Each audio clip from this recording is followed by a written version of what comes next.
ಮೇಕೆದಾಟು ಡ್ಯಾಂಗೆ ತಮಿಳುನಾಡು ವಿರೋಧವನ್ನ ವ್ಯಕ್ತಪಡಿಸ್ತಾ ಇರುವಂತಹ ವಿಚಾರಕ್ಕೆ ಸಂಬಂಧಪಟ್ಟಂತೆ ನಮಗೆ ಬೇಕಿರೋದು ತಮಿಳುನಾಡಿಗೆ ಅಥವಾ ತಮಿಳುನಾಡಿನ ಅನುಮತಿ ಅಲ್ಲ.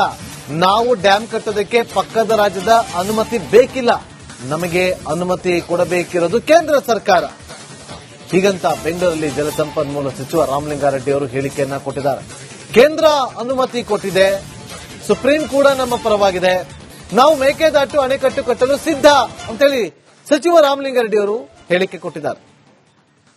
ಯಾವುದೇ ಕಾರಣಕ್ಕೂ ಮೇಕೆದಾಟು ಯೋಜನೆಯನ್ನ ಮಾಡೋದಕ್ಕೆ ಬಿಡೋದಿಲ್ಲ ಅಂತ ನಿರ್ಣಯ ತೆಗೆದುಕೊಂಡಿದ್ದಾರೆ ಸರ್. ಯಾವ ರೀತಿಯಾಗಿ ನೋಡ್ತೀರಾ ಸರ್?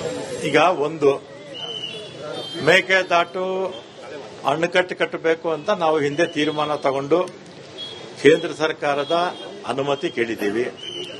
ಕೇಂದ್ರ ಸರ್ಕಾರ ಅನುಮತಿ ಕೂಡ ನಮಗೆ ಡಿಪಿಆರ್ ಸಲ್ಲಿಸೋದಕ್ಕೆ ಹೇಳಿದ್ದಾರೆ.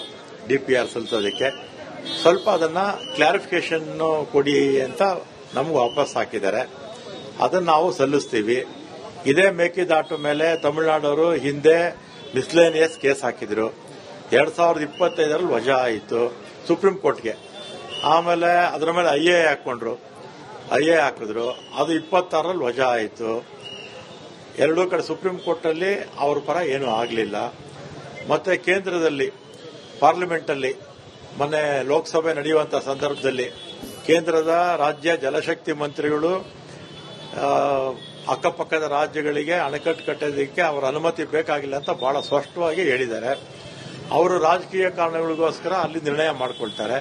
ಇದಕ್ಕೆ ಹಿಂದೆನೂ ಕೂಡ ಹಿಂದೆ ಅಸೆಂಬ್ಲಿನಲ್ಲಿ ಒಂದು 20 ದಿವಸಕ್ಕೆ ಮುಂಚೆ ಇರಬೇಕು, ಆಗಲೂ ಕೂಡ ನಿರ್ಣಯ ಮಾಡಿಕೊಂಡಿದ್ರು ಮೇಕೆದಾಟು ಅಣೆಕಟ್ಟು ಕಟ್ಟಬಾರದು ಅಂತ.